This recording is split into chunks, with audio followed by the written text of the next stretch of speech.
We start the episode with Jonah Jameson screaming everyone's ear off about Spider-Man being a menace to New York City. Spider-Man listens to him babbling while going about his day, saving random bystanders and trying to spread the word about his good deed. He comes face to face with one of his usual D-tier villains called the Trapper, and after scuffling for a hot minute, he takes him out with ease. Suddenly, the S.H.I.E.L.D. helicarrier flies right above Spider-Man, and Nick Fury surprises him by appearing right behind him. Spider-Man thinks he is here to help, or to say congrats, but he wants to talk about Spider-Man's collateral damage that is affecting everyone in the city, especially with this recent fight here. Nick Fury offers to guide Spider-Man to stop being clueless and fight like the professionals, aka Iron Man and Captain America. Spider-Man outright rejects the idea, until Nick Fury reminds him of Uncle Ben's words and gives him a new web shooter. Spider-Man brushes him off still, but he is not refusing anymore. Meanwhile, Norman Osborn is watching footage of Spider-Man and setting up plans with Dr. Octopus in regards to using Spider-Man to make a private super soldier army. He thinks Nick Fury is a fool, and he doesn't want Spider-Man to change for now. Dr. Octopus tells him he'll start Phase 2 now. At high school, Peter Parker greets Mary Jane and reminisces about their long-lasting friendship since they were kids. Mary Jane tells him she is looking to work in journalism, and especially for Jonah Jameson. Peter is understandably disgusted by the idea of working for this man.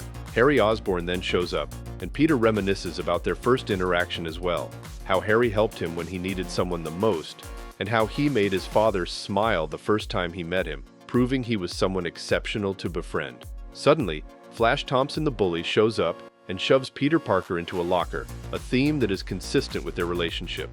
His friends are nowhere to be found, but Stan Lee opens his locker and tries to convince him to punch that stupid bully.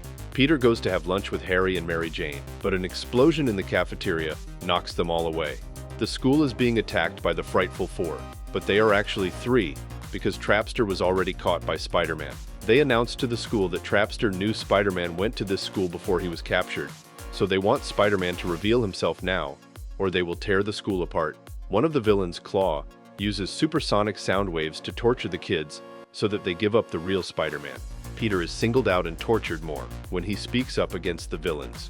Peter can't take it anymore, so he tells them to stop, and he will spill the beans. But by the beans, he literally just meant starting a food fight and causing chaos in the cafeteria so he can slink away and dress up.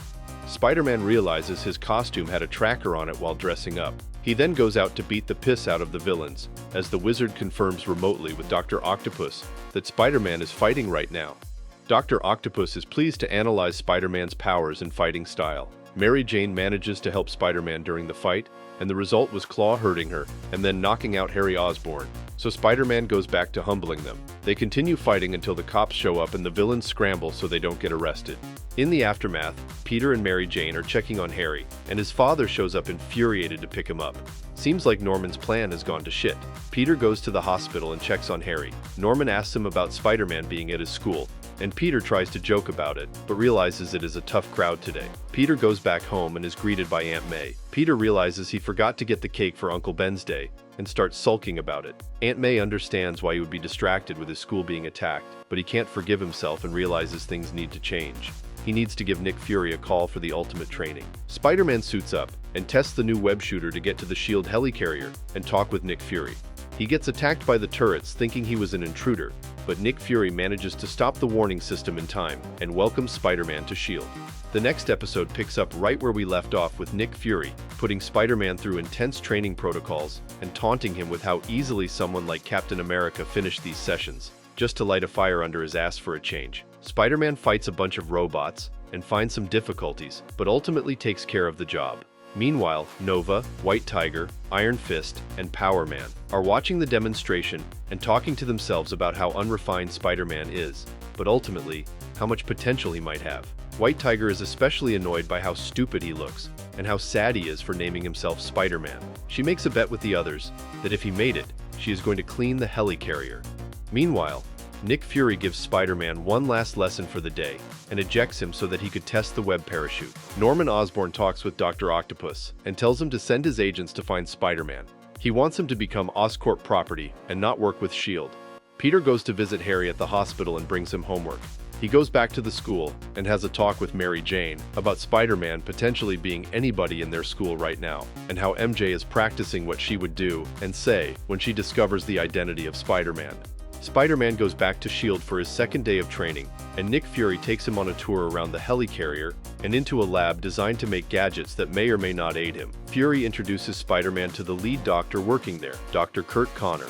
Connor tells Spidey that he is a big fan and that he has been making all sorts of spider gadgets in anticipation of his acceptance to join S.H.I.E.L.D. He shows him a spider motorcycle, and Spidey thinks it is cool, but ultimately useless, since he gets everywhere using his web shooting. Fury, however, taunts him into trying it out. That doesn't go as well as planned, and Spidey ends up jumping out of the helicarrier once again.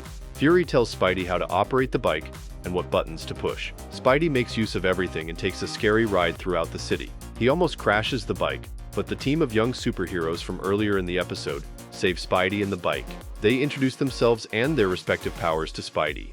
Spidey is surprised to also hear from them that he is supposed to be part of their team, so he goes to complain to S.H.I.E.L.D. Fury tries to play the responsibility card to convince Spider-Man to give the superhero team a chance, just like they are willing to give him a chance, but Spider-Man thinks it is not worth the risk. Spider-Man is suddenly attacked by the Frightful Three once again.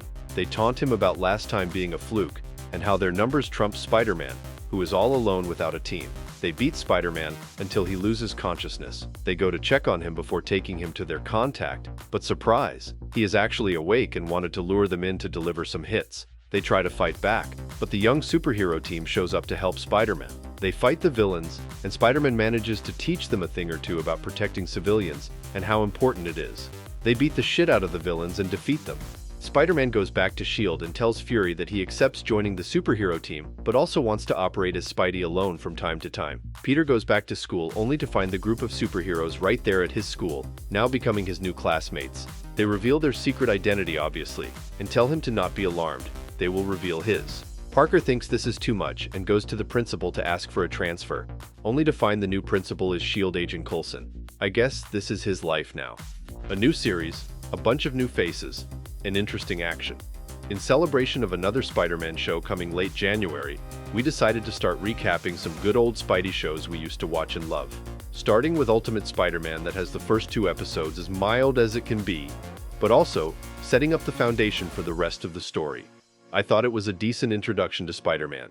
This brings us to the end of today's video. Don't forget to leave a like and subscribe to our channel to get more videos like this one.